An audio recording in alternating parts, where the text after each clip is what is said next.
Hey guys, welcome back to the channel. Thanks for tuning in. Today's a very special day. Today we're going to be installing the corn seat in the FD. It's been quite a while. Sort of been sitting in storage for a very long time, so excited to get it in. If you haven't checked out my last video, please do so. Sort of gives you a bit of background as to how we got to where we are today. So without further ado, let's get stuck into it. The first thing we need to do though is move the car over here, so we got somewhere to work under the shelter. So what I'll do is I'll just clean this mess and we'll get cracking.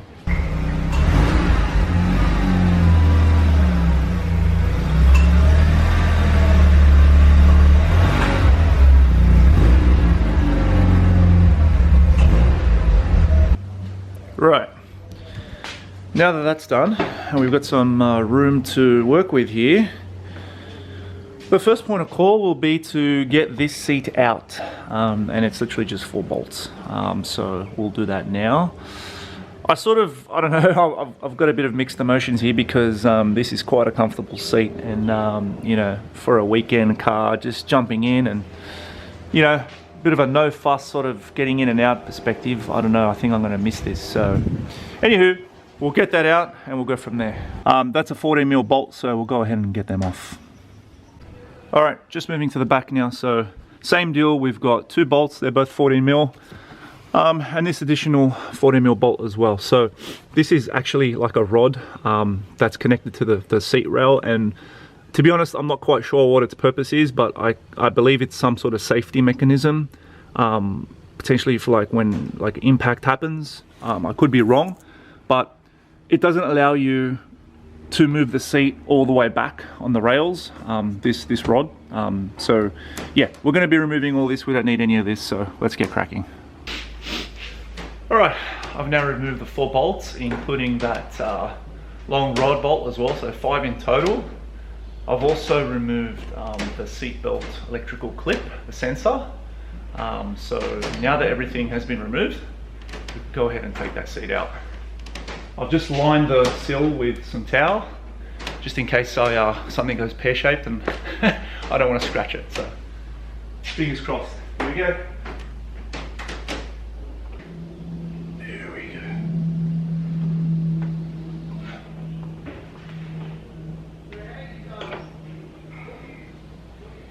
There we go. Whew.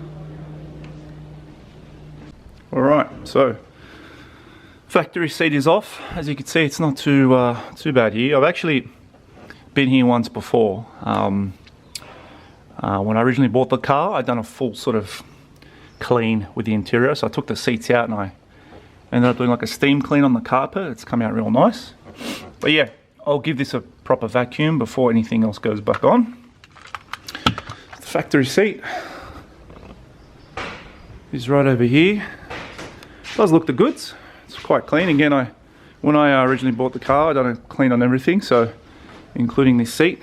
But next point of call will be to figure out how to remove this seat buckle, the seat belt buckle, and then transfer it to the new rail. Along with the buckle, I think it's attached to, there's a piece of cord here. Let's get that. Oh, it's sort of stuck underneath the seat there. I don't know if you can see that, but there's a cord there that all needs to come off and be transferred to the new rail. Right, so after some inspection, it looks like this is held underneath this little cover here to access the bolt to remove that. So 3 bolts, 1 10 and 2 12mm bolts, so I'll remove that and see where we're at. Alright, that's come off pretty easily. That's the cover, that's the 3 bolts, you can see it there.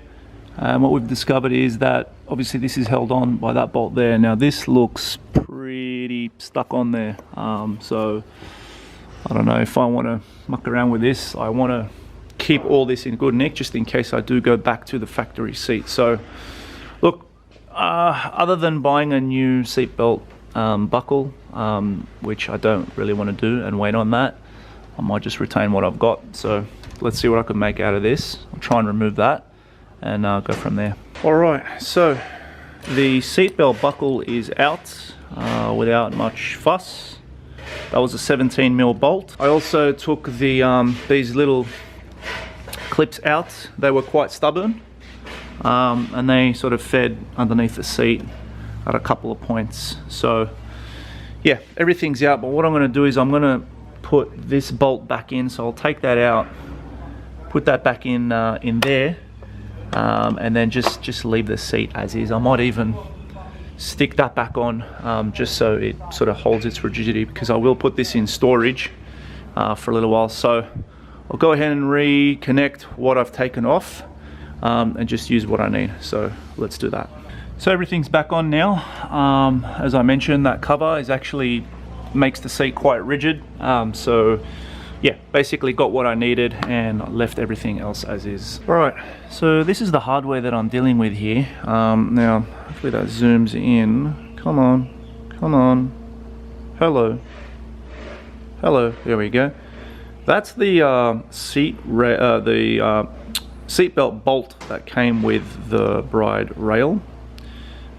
So that goes into that hole right there. All the instructions are here. Now I ended up sourcing some anodized black hex nut bolts from Pro Bolt in Victoria in Australia. Now these weren't cheap.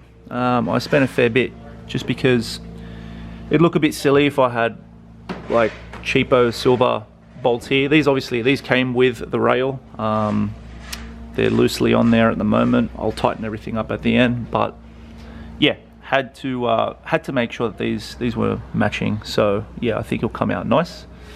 So I'll try and figure out obviously this part next, but what looks a little bit worrying is this factory seatbelt has a like a little notch thing in there that might need some cutting. I don't want to do that. I'll see if I can get away with not cutting it, but I think it might eventuate, so let's see what happens.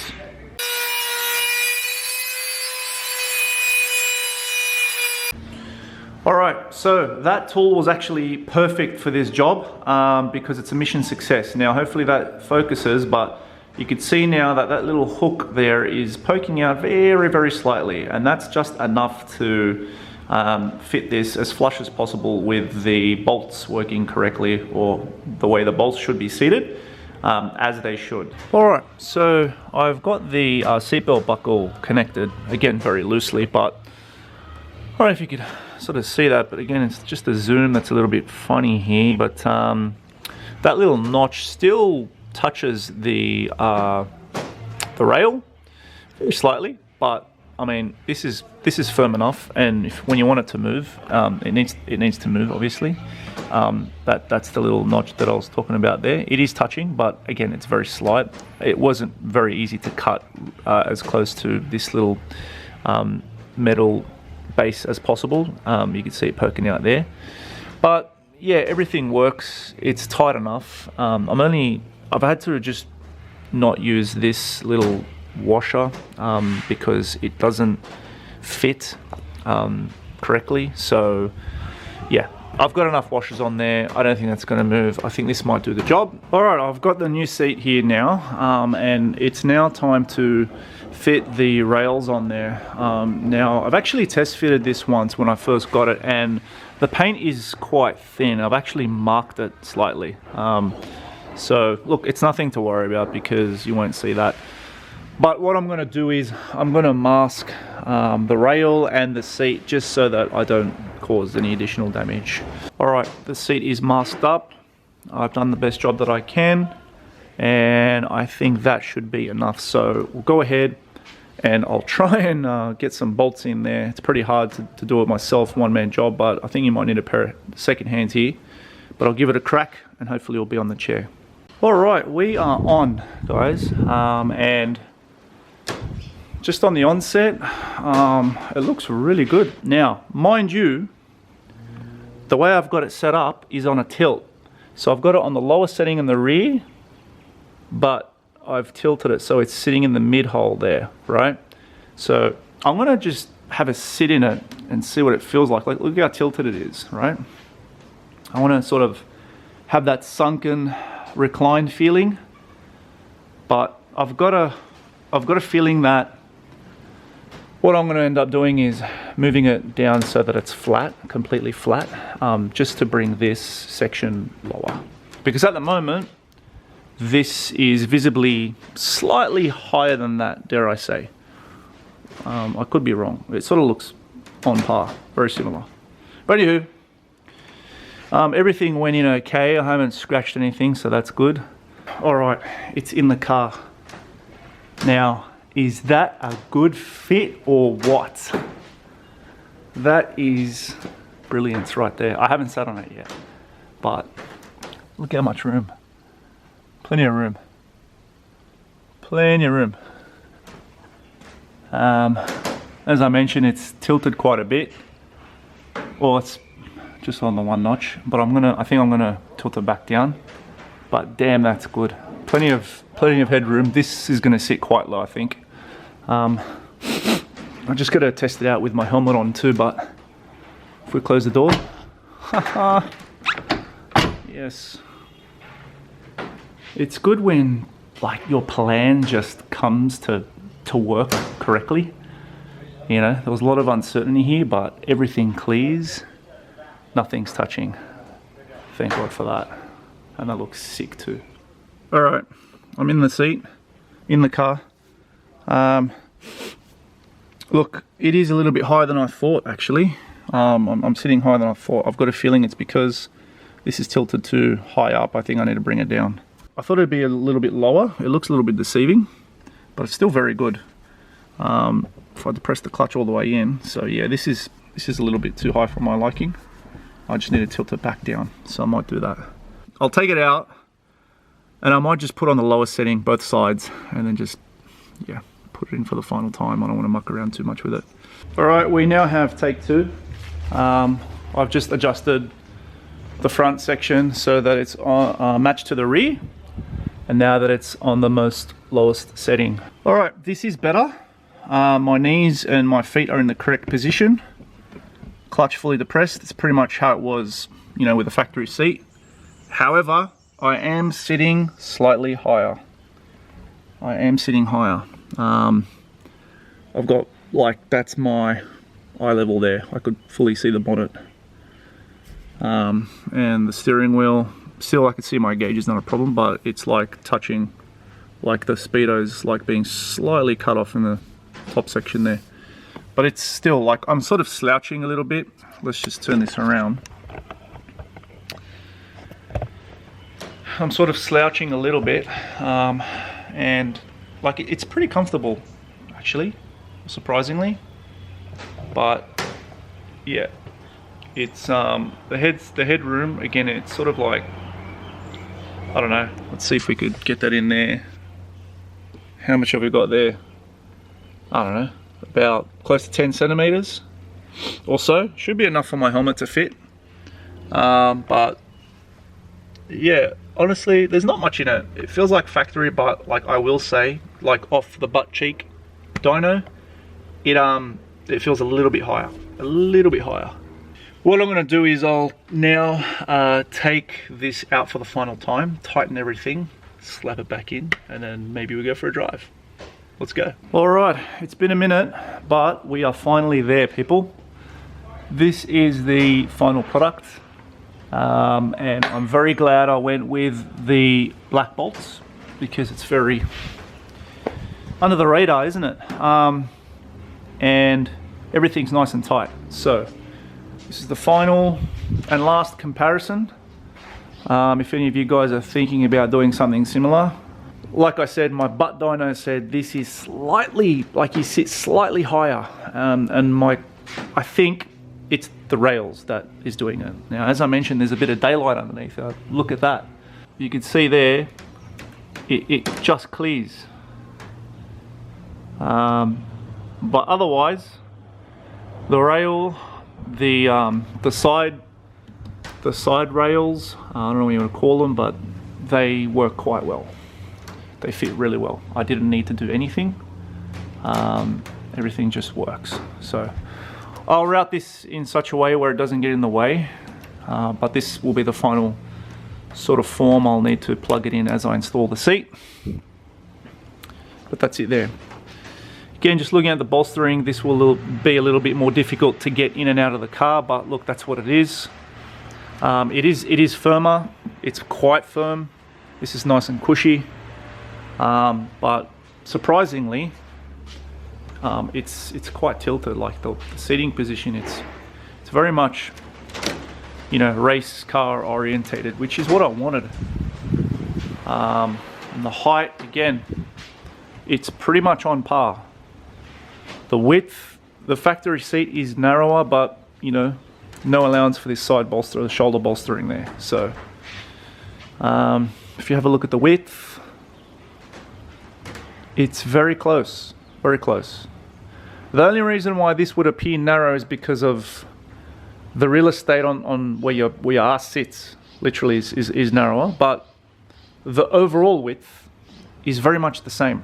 Alrighty guys, it's been about half a day, 3/4 of the day, but I am finished. Look at that.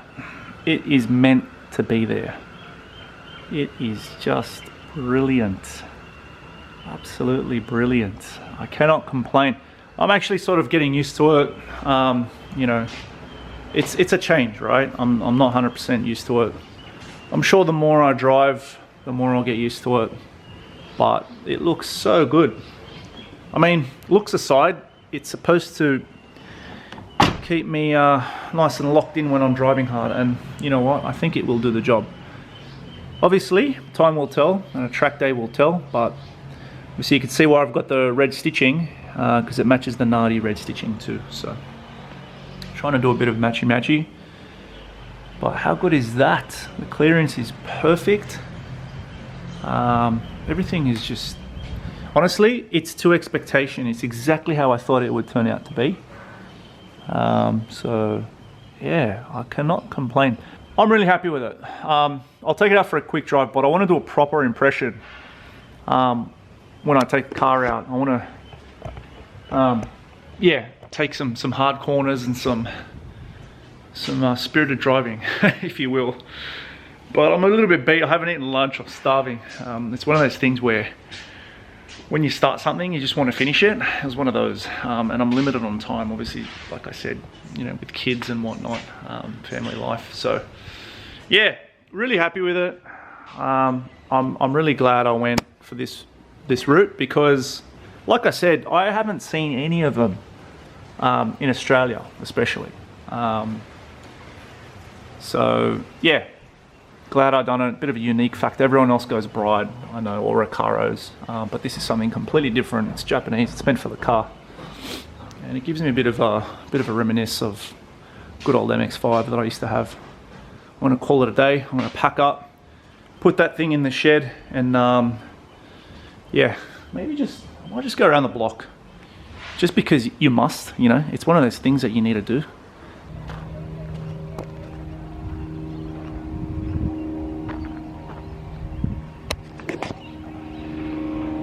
Hello, and top of the morning to you all. It's been about 1 week since I finished the install of the seat, and I've driven the car 2 or 3 times now, so it's enough to give me a bit of a base foundation around how I think the car feels, and I guess the transformation of the driving feel of the car. So today we're going to take the car out and go for a bit of a spin, and I'll give you my, I guess I'd call it a short list of pros and cons as to how I feel the transformation of the driving feel has sort of changed, right? One thing that I didn't mention in the last entry was that I guess my frame, my height and width. So in terms of my height, I'm 187 centimeters tall, or 6'1" for my American friends, and my waist is 32 centimeters wide. So I'm quite tall and thin, and I seem to fit in the seat very nicely. It's like a nice snug fit, but it's not confining me to a point where I'm restricted. So keep that in mind. If you're anything above or beyond that, then you might run into some issues. The lucky last thing is I done a test fit with the helmet on, and thankfully I clear. My head doesn't come into contact with the roof, and I have some room to move around, right? So The last thing I wanted was you know, to come into contact with the roof and to have a bit of an unnatural slouch, or you know, having to bend my neck a bit just to fit. For me, that was a deal breaker, especially if you want to drive the car, you know, in a natural position and aggressively. So yeah, so far, thumbs up. So what we'll do now, I'll jump in the car and we'll take it out. Let's do it. Alrighty, so here we go. Let's get stuck straight into it. I've got the aircon on, the windows up, just so you can hear me okay. I've only got a catback exhaust, so it shouldn't be too loud, right? Right, okay, so I've actually made a list. Pros and cons of the con seat. We'll start off with the cons, just because I want to finish off on a good note. Not to be negative, to start off with the negative stuff, but I've made a point form list, so I've got 3 points for the cons. The first one is important for me. It is, I've lost the sunken feeling of the OEM seat. So I don't sit as low as I used to before. This seat does sit higher, and I love the OEM seat. It felt great, and you know, you're basically lying down. You're lying down, and it just feels right. This sits slightly higher. I mean, it's very, very minor. It's not too bad, but that's the first point. I think that's somewhat of a negative, because the OEM seat is just perfect. Number 2 is it's harder to get in and out. I knew that would be the case, but I've actually got like a technique that I need to use to get into the car, and that is to go feet first, and then sort of like bend my upper body and modulate my head so that I clear the A-pillar. It's a little bit annoying. I'm not used to it, but yeah, that's a little bit frustrating, but I knew that was going to happen, right? That's point number 2. Number 3, it's not as comfy. Okay, so the OEM seat is very sort of soft. The cushion, it just hugs you, and it absorbs a lot of the, I guess, the bumps and all that sort of thing. Whereas the corn seat is quite firm. There's not a lot of padding, just because the nature of it is it wants to sit as low as possible. So there's not a lot of padding. So it's not as comfortable. So things like long drives and you know, sort of sitting in the seat for a long period of time, I would imagine would get a little bit painful on the lower back. So that's my point number 3. And these are all very, I sort of had this in mind, but obviously you don't know until you actually do it and experience it for yourself. So, you know, knowing the path and walking the path, right? It's 2 different things. On to the positives. Now, there are more positives than there are negatives, which is a win. The first one, aesthetics. It looks good. It looks as if it was meant to be here, in terms of it being like a factory option, but it just suits the factory interior very well, and it looks very purposeful, very sporty, very sort of race car orientated. I really like that. Number 2 is that it fits and clears everything. I'm really happy about that.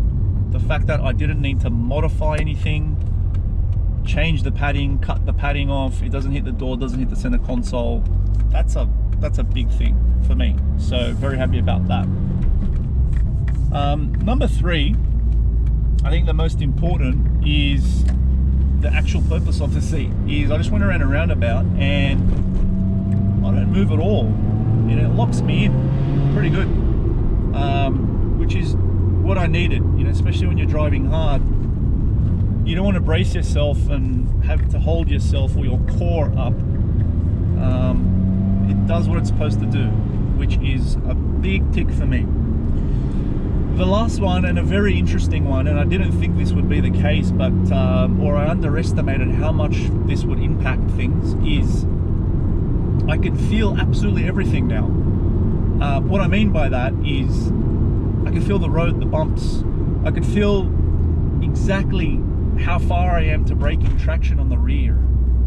I could feel understeer, or I could sort of placing the car. I know exactly where the car sits, and it's very surprising because you really underestimate just how much the OEM seat absorbs all of that, because it's so soft and supple, and it's sort of transferring all that into the seat, and you're not feeling that.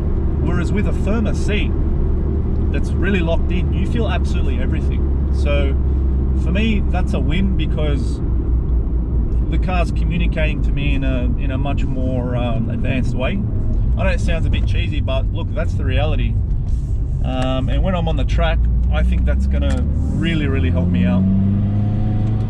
So yeah, look, that's pretty much it. That's what I had in mind. And again, I thought I'd share this with you because it might help one of you guys if you're looking to do something similar. And I'm all for that. So yeah, I'll call it at that. But look, thanks again for tuning in. I really appreciate it.